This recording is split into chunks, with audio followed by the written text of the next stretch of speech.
Ziguinchor est une ville qui ne se repose jamais vraiment. Le matin, les pirogues partent sur le fleuve avant même que le soleil soit levé. Les femmes installent leurs étals au marché dès l'aube. Les enfants courent dans les ruelles en terre battue avec des sandales qui claquent.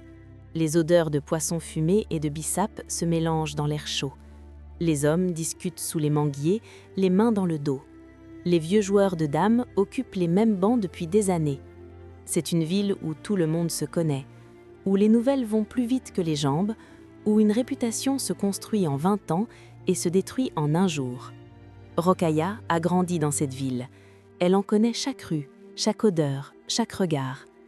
La famille Diallo vit dans une grande concession avec un mur en banco fissuré. Ils sont 7 dans 3 pièces. Le père s'appelle Ibrahima Diallo. Il a les mains larges d'un homme qui a travaillé dur autrefois. Mais depuis 3 ans, il ne travaille plus vraiment. Il essaie des affaires qui ne marchent pas. Il emprunte, il promet, il emprunte encore. La mère, Mariama, est couturière. Elle coud du matin au soir pour nourrir les enfants. Rokhaya est l'aînée. Elle a 17 ans, un visage sérieux et des yeux qui observent tout. Elle aide sa mère, s'occupe de ses frères et sœurs, ne se plaint jamais. Les voisins disent souvent « cette fille-là va aller loin ». Personne ne sait encore à quel point ils ont raison. Rokhaya se lève chaque matin avec le premier appel à la prière. Elle balaie la cour, fait bouillir le lait pour ses frères, prépare le pain que les petits mangent avant l'école. Elle-même a arrêté l'école à 15 ans. Il n'y avait plus d'argent pour payer. Mais elle a continué à apprendre seule. Elle lit les journaux usagés que les voisins jettent. Elle écoute la radio le soir. Elle observe comment les commerçantes du marché calculent, négocient, gardent leur argent. Son rêve est simple et précis. Elle veut ouvrir un petit commerce de tissus. Elle en a parlé une fois à son père. Il a ri. Pas méchamment, juste comme quelqu'un qui ne prend pas les rêves des filles au sérieux.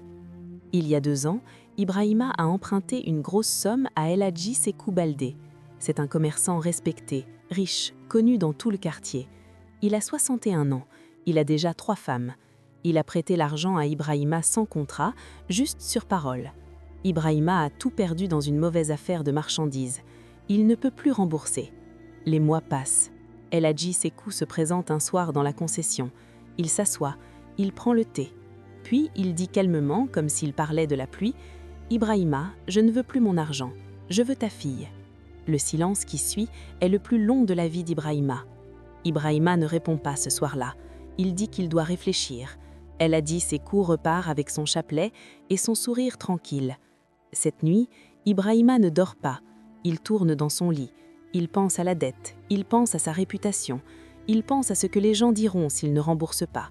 Il pense moins à Rokhaya. Le lendemain matin, il appelle Mariama dans la chambre. Il parle à voix basse pendant 1 heure. Mariama ressort les yeux rouges. Elle va droit à la cuisine et ne dit plus un mot de la journée. Le surlendemain, Ibrahima convoque Rokhaya. Il lui dit en regardant le sol, « El Hadji Sekou te demande en mariage. Tu vas accepter. C'est pour la famille. » Rokhaya entend les mots de son père. Elle les entend vraiment. Elle ne crie pas. Elle ne pleure pas devant lui. Elle dit seulement « Comme tu veux, papa ». Elle sort de la chambre, traverse la cour et s'assoit derrière la case contre le mur chaud. Là, seule, elle pleure. Elle pleure longtemps et en silence, comme elle fait tout, sans déranger personne. Elle avait 17 ans et un rêve. Ce rêve avait un nom, une forme, une couleur. Il sentait le tissu neuf et la liberté. Ce soir-là, elle enterre ce rêve doucement. Elle ne sait pas encore qu'elle le retrouvera. Elle ne sait pas encore ce qu'elle va devenir. Elle sait seulement qu'elle doit obéir, et elle obéit. Le mariage a lieu 3 semaines plus tard. C'est une belle cérémonie. El Hadji Sekou a de l'argent. Les habits sont neufs, la nourriture est abondante, les griots chantent fort. Les voisins viennent nombreux. Ils mangent, ils dansent, et ils félicitent Ibrahima. Certains disent « ta fille a de la chance, El Hadji est un homme stable ». D'autres chuchotent « elle a 17 ans et lui 61 ». Mais personne ne dit ces choses assez fort pour qu'on les entende vraiment. Rokhaya est habillée de tissu brodé or et bleu. Elle est belle. Ses yeux sont secs ce soir-là. Elle a décidé de ne plus pleurer pour ce qu'elle ne peut pas changer. Elle regarde devant elle et elle commence à observer sa nouvelle vie. La maison d'El Hadji est grande et propre. Il y a 3 autres femmes. La première, Awa, est là depuis 20 ans. Elle commande tout le monde d'une voix calme qui n'a pas besoin d'être forte. La deuxième, Ndeye, est jeune et jalouse. Elle regarde Rokhaya arriver avec des yeux en couteau. La troisième, Fatou, est discrète et triste. Elle ne parle presque jamais. El Hadji est courtois avec Rokhaya. Il lui donne de l'argent pour ses dépenses, il ne lui crie jamais dessus, mais il ne l'écoute pas non plus. Pour lui, une femme est une maison qu'on entretient, pas une personne avec qui on parle. Rokhaya apprend vite les règles, elle les respecte, et en silence, elle commence à réfléchir. Les premières années sont longues. Rokhaya fait ce qu'on attend d'elle, elle cuisine, elle nettoie, elle reçoit les invités d'El Hadji avec le sourire. Elle a un fils à 19 ans, elle l'appelle Oumar. Cet enfant devient sa lumière. Elle met tout son amour dans cet enfant et tout son silence dans le reste. Mais Rokhaya n'est pas femme à rester immobile. Elle demande à El Hadji la permission d'aller vendre au marché quelques jours par semaine. Il accepte par indifférence plus que par générosité. Elle commence avec un plateau de beignets, puis elle ajoute du tchakri, puis du jus de bissap. Elle observe, elle apprend, elle garde chaque pièce qu'elle gagne dans un tissu noué caché sous sa natte. Après 2 ans de marché, Rokhaya a assez d'argent pour louer un petit espace. Elle commence à vendre du tissu exactement comme elle en avait rêvé à 17 ans. Elle a un œil pour les couleurs, une mémoire pour les prix et une façon de parler aux clientes qui donne envie de revenir. Son commerce grandit lentement, solidement. Elle ne fait pas de bruit autour de ça.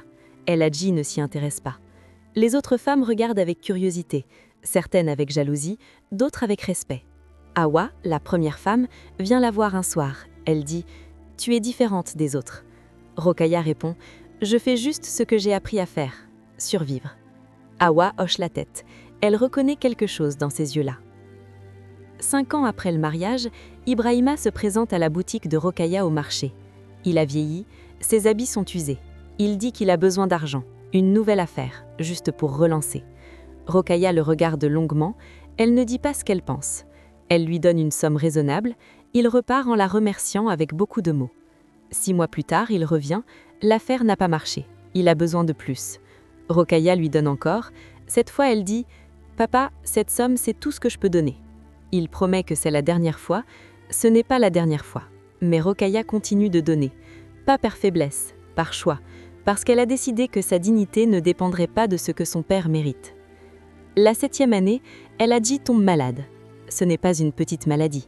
Son commerce s'arrête, les médecins coûtent cher. Les 2 premières femmes gèrent la maison avec ce qui reste. Ndeye, la jalouse, part avec ses enfants chez sa famille. Fatou, la discrète, reste mais ne peut pas grand-chose. C'est Rokhaya qui prend les choses en main. Elle commence à payer les ordonnances, elle achète la nourriture pour toute la maison, elle gère les visites des fournisseurs d'El Hadji qui viennent réclamer. Elle ne fait pas ça pour El Hadji, elle le fait pour Oumar, pour les autres enfants de la maison qui n'ont rien demandé, et peut-être, au fond, parce que c'est dans sa nature de tenir les choses quand elles tombent. Le quartier observe, les gens parlent. On dit « c'est la 4e femme qui fait tourner la maison d'El Hadji ». On dit « Ibrahima Diallo vit grâce à sa fille ». On dit « celle qu'on avait donnée comme remboursement est devenue la seule qui rembourse vraiment ». Ces mots vont vite dans les ruelles de Ziguinchor. Certains les disent avec admiration, d'autres avec honte pour Ibrahima. Ibrahima lui-même les entend. Un soir, il vient voir Rokhaya. Il s'assoit dans sa boutique après la fermeture. Il dit « les gens parlent de toi ». Rokhaya répond « qu'est-ce qu'ils disent ?» Il dit « que tu es plus forte que moi ». Il n'arrive pas à la regarder dans les yeux. Rokhaya ne répond pas, elle range ses tissus en silence. Ce soir-là, Ibrahima reste assis dans la boutique vide. Il dit finalement « Rokhaya, est-ce que tu m'as pardonné ?» C'est la première fois qu'il pose cette question. Rokhaya s'arrête. Elle tient un tissu bleu dans ses mains. Elle dit « Je ne sais pas si pardonner est le bon mot, papa. » Il dit « J'avais peur, j'avais honte, je ne voyais pas d'autre chemin. » Elle dit « Il y avait d'autres chemins, tu n'as pas cherché. » Il baisse la tête. Elle continue doucement « Mais je ne te déteste pas, je ne t'ai jamais détesté. Tu m'as appris que je pouvais survivre seule. C'est peut-être le seul cadeau que tu m'aies fait sans le savoir. » Ibrahima pleure, discrètement, comme les vieux qui ne savent plus comment pleurer. Oumar a maintenant 10 ans. Il va à l'école tous les jours avec des habits propres et un sac neuf. Rokhaya a juré que son fils n'arrêterait jamais l'école par manque d'argent. Oumar est curieux, vif, et il ressemble à sa mère dans les yeux. Il pose des questions sur tout. Un soir, il demande « Maman, pourquoi tu travailles autant ?» Rokhaya répond « Parce que le travail, personne ne peut te l'enlever. » Il demande encore Tu es heureuse? Elle hésite une seconde, puis elle dit « Je suis libre ». C'est presque pareil. Oumar ne comprend pas encore complètement, mais il garde ces mots quelque part. Des mots qu'il répétera plus tard, quand il sera grand, quand on lui demandera qui était sa mère. La 10e année après le mariage, Rokhaya ouvre une deuxième boutique, cette fois dans le marché central. Elle embauche 2 femmes du quartier pour l'aider. Elle commence à commander des tissus directement depuis Dakar. Elle négocie par téléphone, elle tient ses comptes dans un cahier carré qu'elle remplit chaque soir. Sa mère Mariama vient travailler avec elle. Les 2 femmes côte à côte, comme elles auraient dû être depuis le début. Elle a dit, depuis son lit de malade, entend parler de la réussite de Rokhaya. Il l'a fait appeler un soir, il dit « Je n'aurais pas pensé que tu deviendrais ça ». Rokhaya dit « Moi, si ». C'est la première fois qu'elle dit quelque chose comme ça devant lui.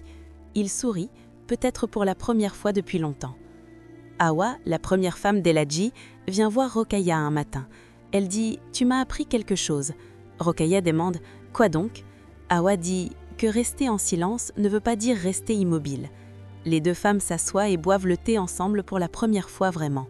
Elles parlent longtemps, de leur vie, de leurs choix, de ce qu'on leur a imposé et de ce qu'elles ont construit malgré tout.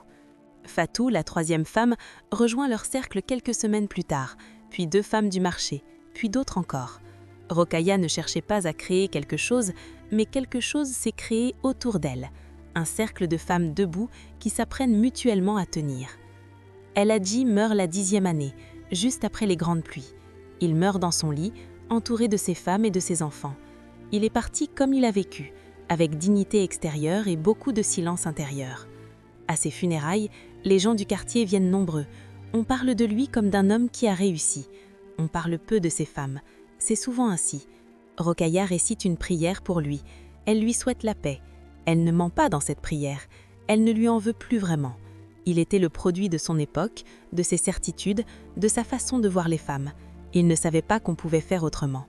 Rokhaya, elle, a appris à faire autrement. Et c'est ce qui la distingue de lui. Ibrahima Diallo vit maintenant dans une maison que Rokhaya a achetée. Pas une grande maison, mais propre, solide, avec un robinet qui marche et un toit qui ne fuit pas. Il est vieux, fatigué, et il a arrêté d'emprunter. Il passe ses journées sous le manguier de la cour à jouer aux dames avec les voisins. Parfois, il dit aux gens « Ma fille, c'est elle qui tient tout ». Il le dit avec une fierté qui sonne un peu faux, la fierté de quelqu'un qui prend le crédit d'une graine qu'il n'a pas plantée. Mariama, elle, travaille encore avec Rokhaya au marché. Elle ne dit jamais à son mari ce qu'elle pense de lui. Mais quand elle est seule avec Rokhaya, elle lui dit parfois, les yeux brillants « Toi, tu es ma fierté. Pas lui, toi ». Rokhaya a 27 ans aujourd'hui. Elle a 2 boutiques, un fils qui va à l'école, une mère à ses côtés et des femmes autour d'elle qui avancent. Elle ne se lève plus pour obéir, elle se lève pour construire. Oumar lui demande un jour « Maman, si tu pouvais changer ce qui s'est passé, tu le ferais ?» Elle réfléchit longtemps, puis elle répond « Je n'aurais pas choisi cette vie, mais cette vie m'a faite, alors je la prends telle qu'elle est. » Elle ne pardonne pas tout, elle ne fait pas semblant, mais elle ne laisse pas l'injustice devenir son identité. Elle la transforme en carburant. Dans les ruelles de Ziguinchor, on parle encore d'elle. On dit la fille Diallo, celle qu'on avait donnée. On la dit avec respect maintenant, avec une sorte d'admiration qu'on réserve aux gens qui ont tenu quand ils avaient toutes les raisons de tomber. Ceux qu'on sacrifie finissent parfois de devenir le pilier que personne ne méritait, mais que tout le monde finit par tenir.